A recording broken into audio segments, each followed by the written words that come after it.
Shalom Bapak Ibu, perkenalkan nama saya Hana Srianti Saragi. Saya tinggal di Kota Medan, tepatnya di Kota Padang Bulan, dan saya sudah memiliki suami, Marga Tarigan, dan dua orang anak, paling besar kuliah tingkat 2 dan yang nomor 2 SMA kelas 3. Demikian Bu, mungkin perkenalan singkatnya. Iya, terima kasih. Baik, eh para pendengar tentunya tidak akan penasaran lagi siapa Ibu Hana. Dan sekarang kita akan mendengarkan bagaimana awal mengalami daripada sakit penyakit ini, yaitu gagal ginjal ya. Silakan Ibu Hana. Baik, terima kasih Bu Linca. Jadi Bapak Ibu izin saya sharing tentang pengalaman penyakit saya. Tahun 2022, tepatnya bulan Agustus, saya mengalami beberapa keluhan. Keluhan yang saya hadapin itu adalah gampang letih, gampang capek gitu ya Bapak Ibu. Kemudian kulitnya kayak kadang-kadang ada gatal juga Bapak Ibu. Kemudian eh, saya juga kulitnya juga pucat seperti itu Bapak Ibu, matanya juga kayak kekuningan. Dan saya itu pada saat itu sering sekali ngalamin menggigil, demam, Bapak Ibu. Bahkan di tengah rutinitas yang begitu padat dan begitu banyak, saya juga sering mengalami kayak agak eh, apa ya, nggak leluasa, nggak enak bernafas seperti itu Bapak Ibu. Dan yang saya yang paling rasakan itu adalah kalau pulang kantor saya itu pasti langsung tidur gitu ya, kadang-kadang demam dan menggigil dan itu berlangsung bisa berapa ya 20 hari dalam 1 bulan gitu Bapak Ibu.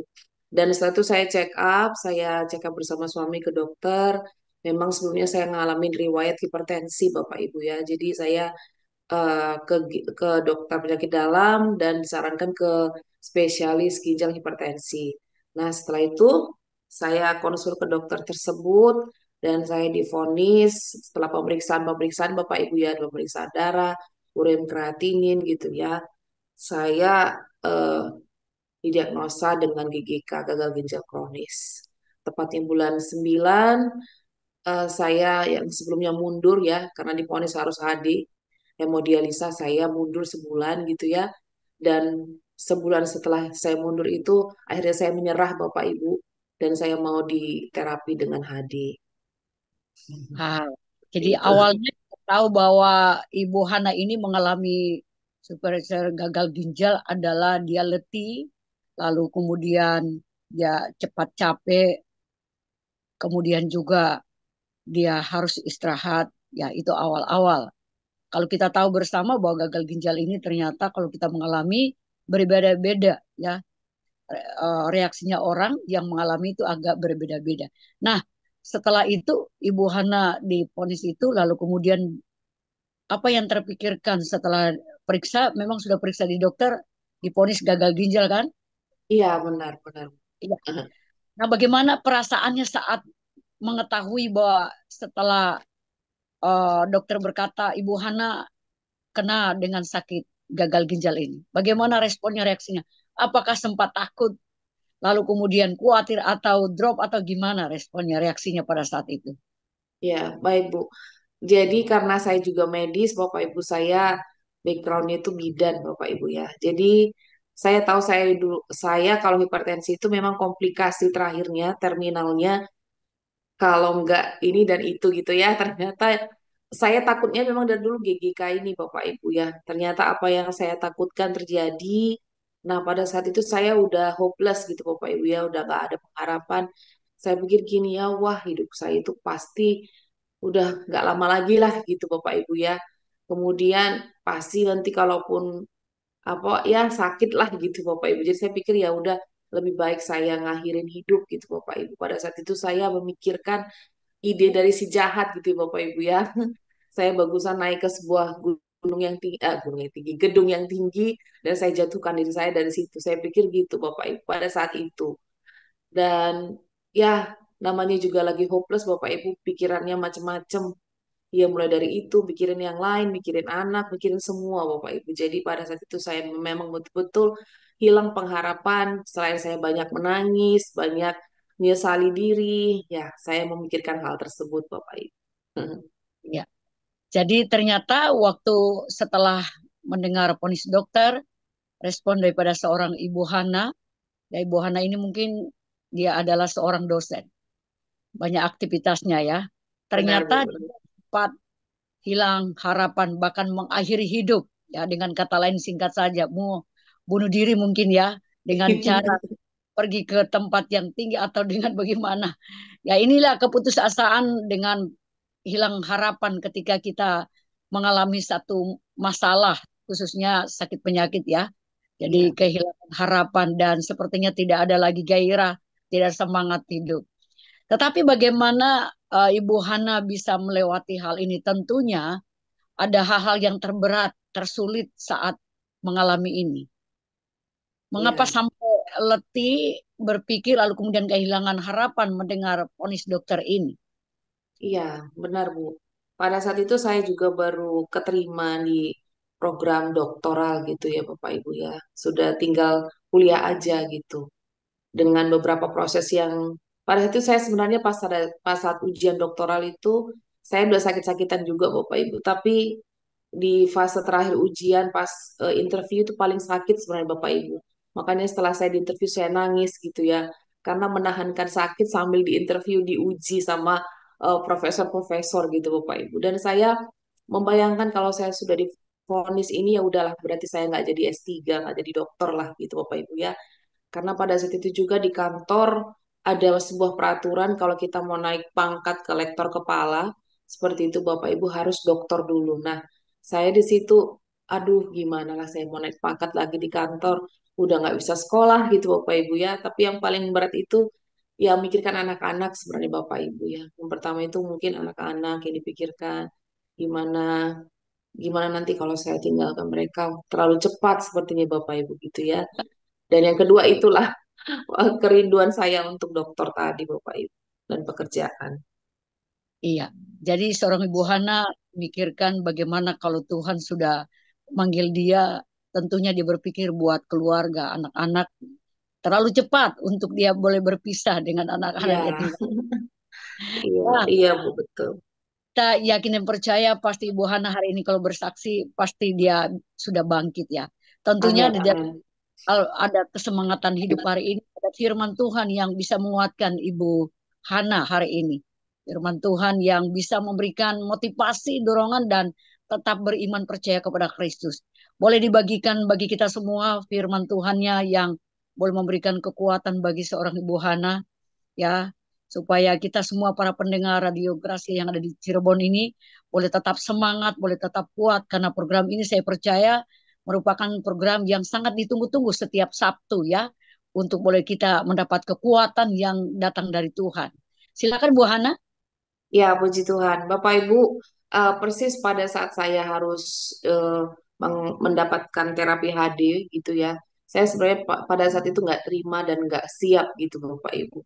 Jadi saya hopeless, saya duduk di sebuah kursi di ruang tamu kami gitu di rumah. Saya nangis di situ sama Tuhan, Tuhan kayak mana hidup saya ini, bahasa Medan ya Bapak Ibu. Bagaimanalah hidup saya ini semua akan berakhir, semua mimpi saya, semua kerinduan saya untuk anak-anak juga ya udahlah berarti nggak ada lagi lah Tuhan, saya nangis itu sejadi-jadinya. Dan tiba-tiba Roh Kudus kasih ayat firman Tuhan yang selalu memang ayat yang saya sukain Bapak Ibu ya, dari Yeremia 31 ayat 3. Boleh saya bacakan Bu Lince? Silakan. Ya. Ya, demikian firman Tuhan. Dari jauh Tuhan menampakkan diri kepadanya. Aku mengasihi engkau dengan kasih yang kekal, sebab itu aku melanjutkan kasih setiaku kepadamu.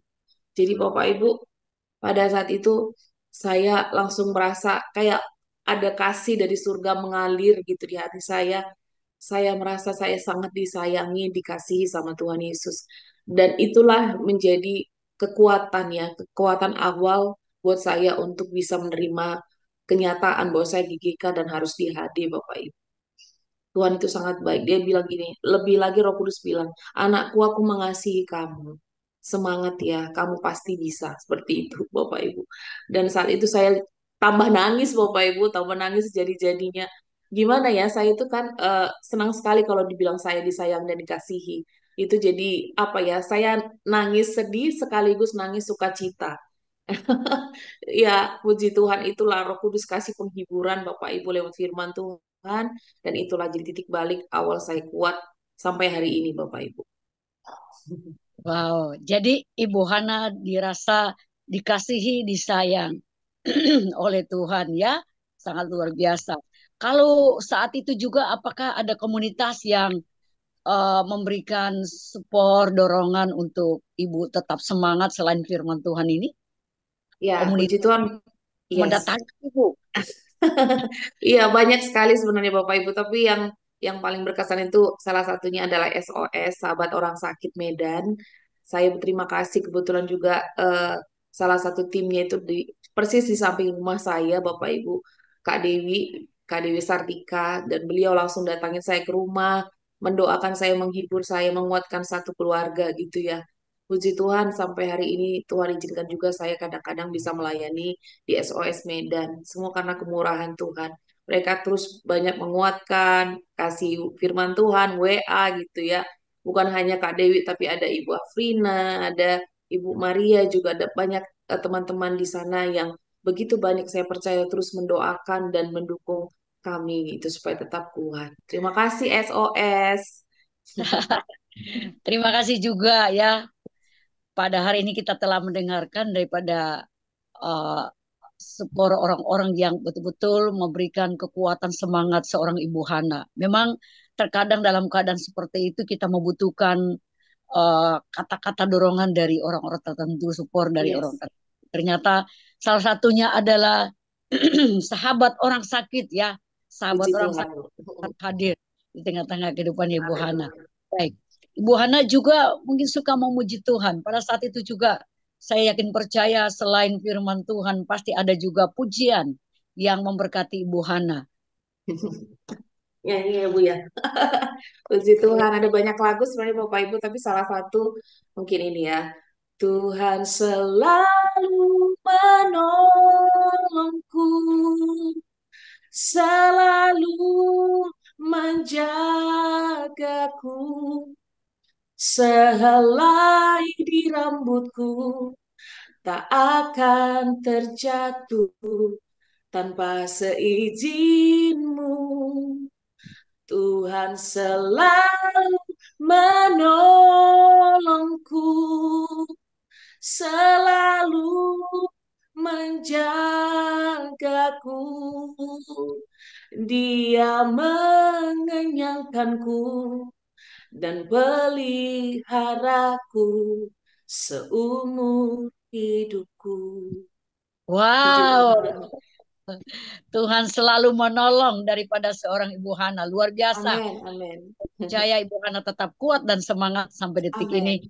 Karena dia percaya ada Tuhan yang selalu menolong akan hidupnya. Haleluya. Puji Dan Tuhan. saya yakin percaya sampai detik ini ada banyak perkara mujizat yang dialami oleh seorang Ibu Hana. Boleh dibagikan bagi kita seorang Ibu Hana yang menderita dengan penyakit gagal ginjal ini. Ya, Apakah mujizat hanya berbicara ketika disembuhkan atau banyak mujizat-mujizat yang lain yang boleh dialami oleh seorang Ibu Hana?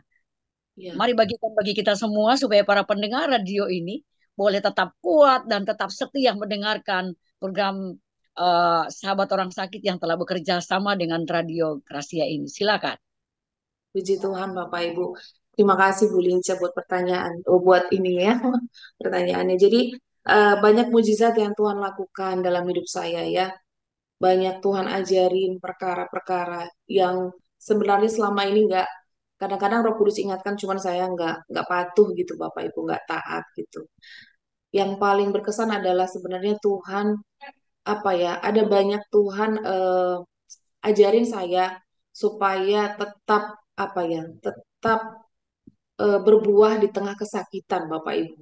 Jadi contohnya, Roh Kudus ingatkan tentang bagaimana kita itu bisa terus sabar. Jadi saya itu diajarin Tuhan selama proses ini, Bapak Ibu, tentang karakter kesabaran, Bapak Ibu. Jadi ternyata buah-buah roh itu kan ada kasih, sukacita, damai sejahtera, kesabaran, kebaikan, kesetiaan, kelemah lembutan, dan pengendalian diri. Jadi Roh Kudus mengajarin saya banyak tentang kesabaran, Bapak Ibu. Ternyata selama kita sakit sekalipun Bapak Ibu, mau kita semenderita bagaimanapun, Tuhan ingatkan untuk terus berbuah, jadi berkat gitu. Jadi nggak ada alasan sebenarnya kita harus sehat, harus bahagia secara pikiran manusia baru bisa berbuah.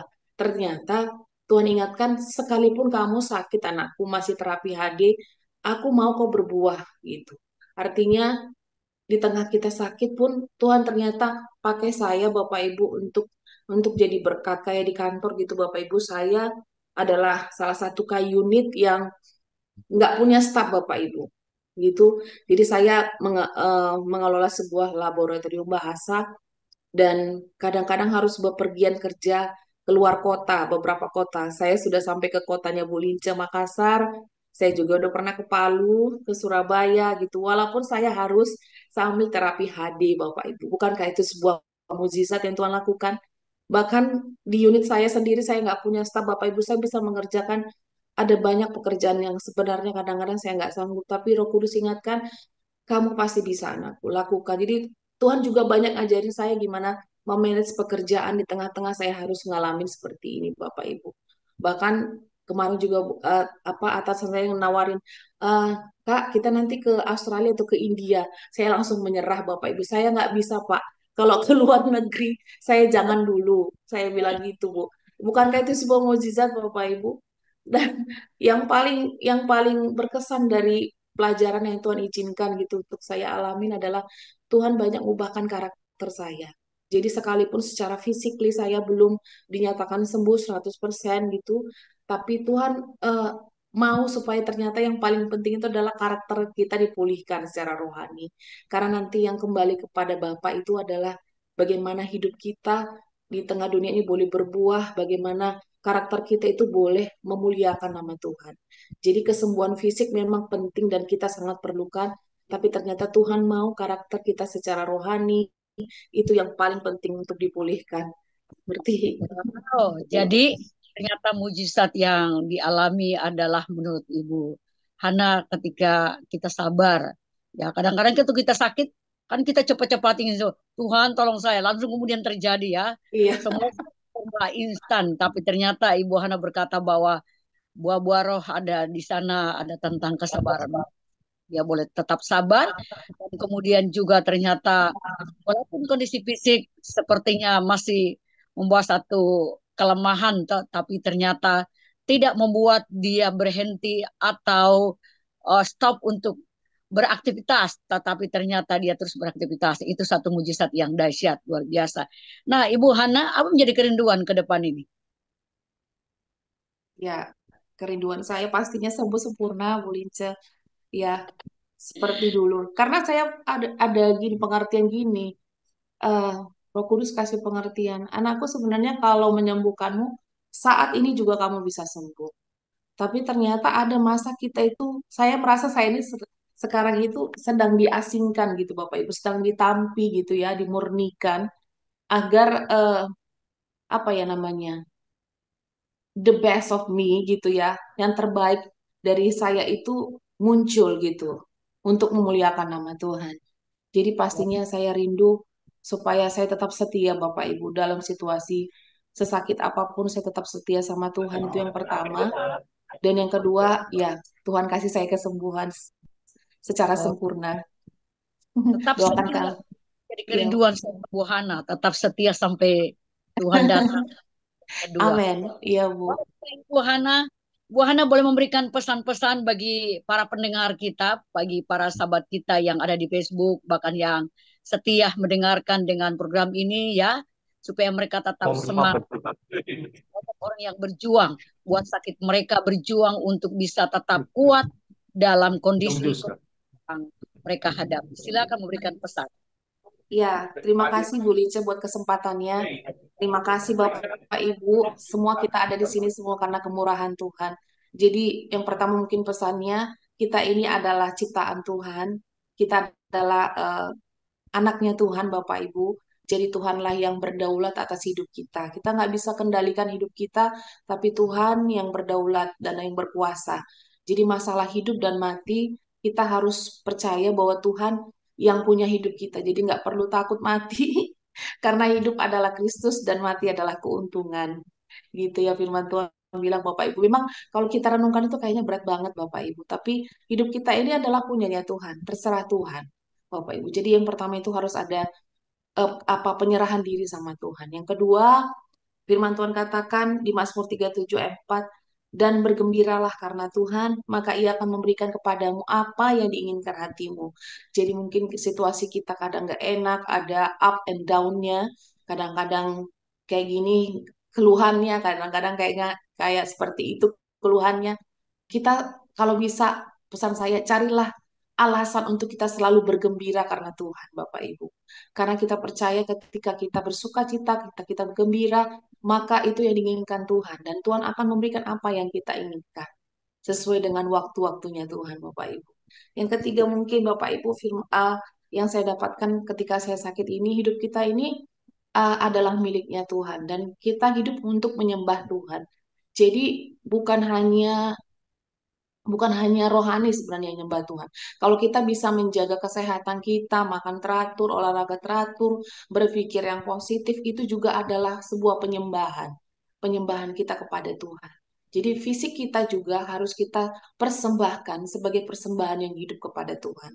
Jadi mari kita memanage hidup kita, minta hikmat dari Roh Kudus, juga banyak hikmat dari dunia gitu Bapak Ibu kita boleh baca gimana caranya menjaga kesehatan karena itu adalah sebuah persembahan kita kepada Tuhan.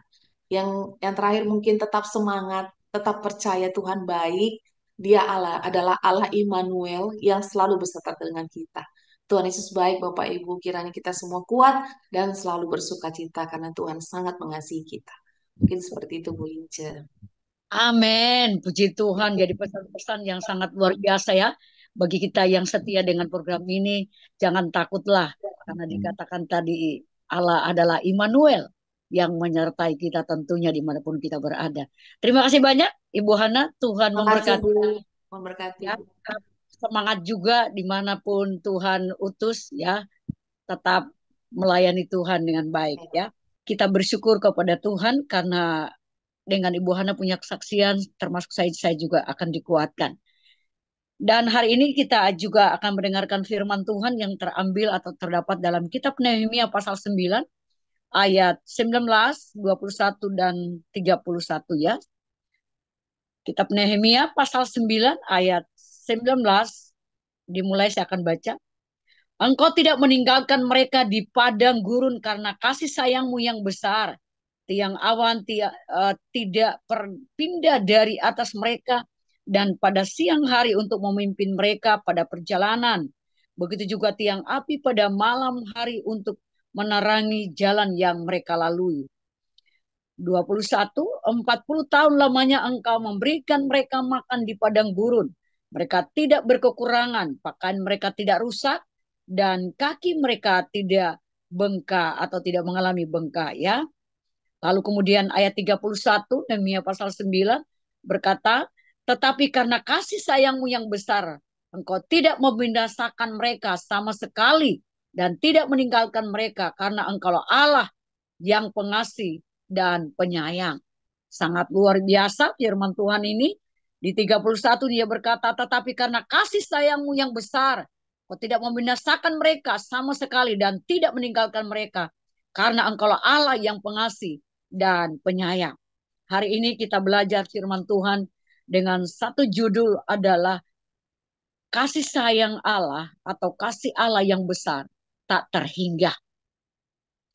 Kasih sayang Allah tak terhingga atau tidak terhitung. Kenapa saya berkata demikian? Karena dikatakan sekarang Allah kami, Allah yang besar, kudus dan dahsyat. Ya. Jadi kita percaya buat karena kasih sayang besar dan uh, panjang sabar, bahkan pengasih dan penyayang, maka kita boleh ada sampai detik ini. Amin.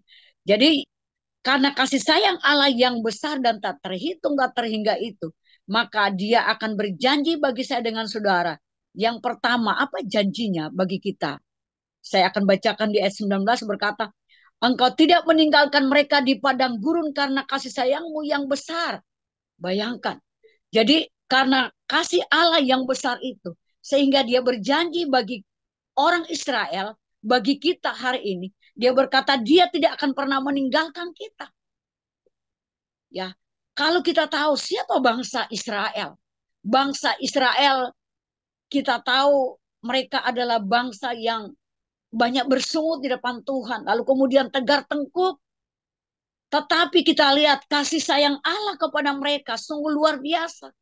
Allah berkata bahwa aku tidak pernah meninggalkan mereka. Dia berkata kepada orang Israel, dia katakan, aku tidak pernah meninggalkan engkau. Bahkan dia berkata, tiang awan tidak berpindah dalam hidup mereka. Bukankah ini satu hal yang luar biasa bagi saya dengan saudara? Bagi kita yang mendengarkan program ini, yang sedang menyaksikan program ini, saya mau berkata bahwa ketika engkau di dalam kemelut, ketika engkau dalam keadaan kritis, Allah hanya berkata kepadamu, aku tidak pernah meninggalkan engkau. Dasarnya aku mengasihi engkau. Bukankah tadi Bu Hana berkata, dia familiar dengan kata kasih sayang. Kalau dia sudah dapat kata dengan kasih sayang, wow, sepertinya dia sudah memiliki kesehatan yang prima, kesehatan yang sempurna. Kalau kita sehat, lalu kemudian kita tidak dikasih, kita tidak disayang, ngapain? Tetapi di dalam keadaan apapun juga, kalau Tuhan tidak kalau Tuhan mengasihi kita, itu hal yang dahsyat, itu hal yang luar biasa. Jadi firman Tuhan ini berkata bahwa dia mengasihi kita, dia boleh mengasihi saya dengan saudara. Bapak Ibu Saudaraku yang selalu Tuhan, ayat ini datang kepada bangsa Israel, tetapi hari ini pun juga datang bagi kita yang sedang merindukan akan lawatan dan jawaban Tuhan bagi saya dengan saudara. Yang pertama, Allah berjanji tidak pernah meninggalkan kita. Yang kedua, kita boleh lihat ayat yang 21 berkata, 40 tahun lamanya engkau memberikan mereka makan di padang gurun. Mereka tidak berkekurangan. Wow. Pakaian mereka tidak rusak dan kaki mereka tidak bengkak. Bangsa Israel ada di padang gurun. Tetapi Tuhan berjanji bagi mereka bahwa sesungguhnya mereka dipelihara oleh Tuhan. Mereka punya makanan, Tuhan sediakan. Bahkan pakaian yang mereka pakai tidak pernah rusak.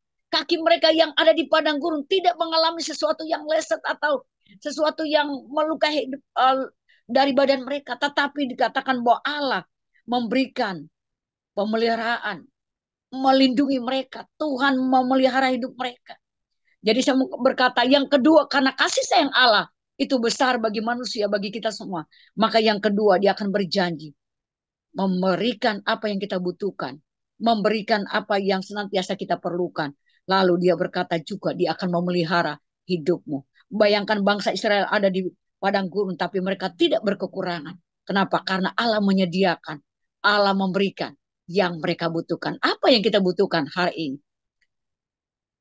Apa yang senantiasa kita perlukan hari ini? Tuhan sediakan. Entah itu kita butuhkan kesembuhan. Entah itu kebutuhan, kekuatan untuk menjalani hidup ini. Proses yang terjadi. Tuhan berkata, aku akan berikan kekuatan bagimu. Bahkan apa yang engkau butuhkan. Hari ini Tuhan berkata, aku sediain. Ya, lalu bukan cuma itu, tapi Tuhan pelihara. Mereka ada di padang gurun bangsa Israel. Tapi pemeliharaan Tuhan sungguh dahsyat, Tuhan luar biasa bagi mereka. Haleluya. Dan yang ketiga, janji Tuhan bagi saya dengan saudara. Begitu Allah memiliki kasih yang besar, kasih Allah yang tak terhingga. Yang ketiga kita bisa lihat di ayat yang ke-31 dia berkata, tetapi karena kasih sayangmu yang besar, engkau tidak membinasakan mereka. Sama sekali engkau tidak meninggalkan mereka. Karena engkau Allah pengasih dan penyayang. Terlalu dalam, terlalu dahsyat, terlalu memberkati ayat ini. Kenapa? Karena dia berkata bahwa karena kasih sayangmu yang besar, mereka tidak mengalami satu kebinasaan di dalam hidup mereka. Bukan main mereka ada di padang gurun, sepertinya harus mereka binasa. Harus mereka mengalami satu malapetaka musibah yang besar. Tetapi Allah berjanji. Dia katakan, aku tidak membinasakan mereka. Kita umat Tuhan, kita umat Allah. Kita ini sebenarnya sudah binasa oleh karena apa? Dosa yang kita perbuat. Tetapi Allah berjanji, karena kasihnya bagi saya dengan saudara itu besar, maka dia tidak akan membinasakan bagi saya dengan saudara. Dia berkata, karena kasih sayangku besar bagimu. Bapak Ibu yang dikasih oleh Tuhan. Jadi saya mau katakan bahwa Allah bukan hanya dia tidak membinasakan, tapi dia tidak meninggalkan, dia memelihara, Dia menyediakan apa yang kau perlukan. Kalau saya mau berkata bahwa uh, di dalam firman Tuhan, ya Yohanes 3 ayat 16 berkata, karena begitu besar kasih Allah akan dunia ini, sehingga dia mengaruniakan anak yang tunggal, ya, supaya kita beroleh hidup yang kekal, supaya kita tidak mengalami satu kebinasaan. Luar biasa. Siapa yang bisa memberikan nyawanya buat saya dengan saudara? Hanya satu-satunya Tuhan. Supaya apa? Kita tidak mengalami kebinasaan. Jadi hidupnya, nyawanya dia berikan. Kalau nyawanya, hidupnya dia berikan bagi saya dengan saudara. Kecil kau cuma kesembuhan. Kecil kau cuma masalah keuangan. Kecil kau hanya berbicara masalah kebutuhan. Nah, hari ini apa yang kau butuhkan? Hari ini apa yang engkau senantiasa rindukan bagi Tuhan yang baik itu, yang punya kasih yang besar, yang punya kasih sayang dahsyat itu, yang punya kasih yang hebat, yang terlalu ajaib buat saya dengan saudara.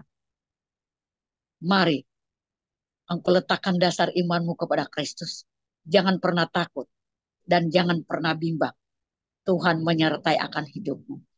Tadi pesan-pesan daripada seorang ibu Hana yang mengalami sakit itu, dia berkata bahwa Allah kita yang kita percaya adalah Allah Immanuel, yang sungguh memberkati hidup kita, yang sungguh senantiasa memelihara hidup kita. Saya mau berkata, kalau bangsa Israel mengalami pertolongan Tuhan yang dahsyat, mengalami kasih sayang yang besar, hari ini pun juga kita yang ada di dalam Zoom ini, kita yang mendengarkan daripada program ini, saya percaya kasih sayang Tuhan juga besar bagi engkau. Dia katakan bahwa aku tidak meninggalkan engkau karena Tuhan adalah pengasih dan penyayang. Wow, luar biasa. Tuhan menolong kita semua dengan kebenaran firman Tuhan ini. Sebab itu, jangan engkau tawar hati, jangan pesimis, dan jangan tinggalkan Tuhan. Dan jangan lagi bersungut, jangan mempersalahkan Tuhan. Tapi mari datang kepada Tuhan untuk memberikan hidupmu seutuhnya kepada Tuhan, diubahkan. Seperti tadi Ibu Hana berkata, yang Tuhan mau dulu adalah perubahan karakter. Ya, Tuhan menunggu engkau untuk terus datang kepada Dia. Tuhan memberkati dengan kebenaran firman Tuhan ini. Haleluya. Amin.